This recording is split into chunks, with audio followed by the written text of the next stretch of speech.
Warrant of arrest issue করা হয়েছিল, সেই ওয়ারেন্ট অফ অ্যারেস্টের ভিত্তিতে 3 জন আসামিকে গ্রেফতার করে ট্রাইব্যুনালে আজকে হাজির করা হয়েছিল। একজন মোহাম্মদ আরশাদ, আপনারা দেখে থাকবেন যে বৈষম্য বিরোধী ছাত্র আন্দোলনের সময় একজন ছাত্রকে যে মুখ চেপে ধরেছিল, এই ছবিটি সব জায়গায় ছড়িয়ে গিয়েছিল।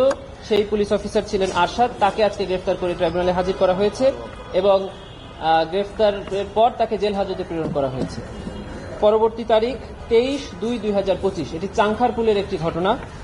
আরেকটি মামলায় চঞ্চল চন্দ্র সরকার, তাকেও গ্রেফতারপূর্বক আজকে ট্রাইব্যুনালে হাজির করা হয়েছিল রামপুরা এবং বাড্ডায়।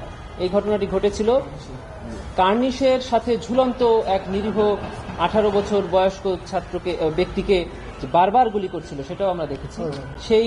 সেই গুলিকারী ব্যক্তি চঞ্চল চন্দ্র সরকার, তাকে গ্রেফতার করে আজকে ট্রাইব্যুনালে হাজির করা হয়েছিল। এই মামলার পরবর্তী তারিখ 24 মার্চ 2025। আরেকজন আসামি এম মইনুল ইসলাম, সে মিরপুরের ঘটনায় অভিযুক্ত, তাকেও ট্রাইব্যুনালে গ্রেফতারি পরোয়ানা মূলে গ্রেফতার করে আজকে ট্রাইব্যুনালে হাজির করা হয়েছে। এই 3 জন আসামিকেই ট্রাইব্যুনাল একটি আদেশের মাধ্যমে কারাগারে প্রেরণের নির্দেশ দিয়েছেন।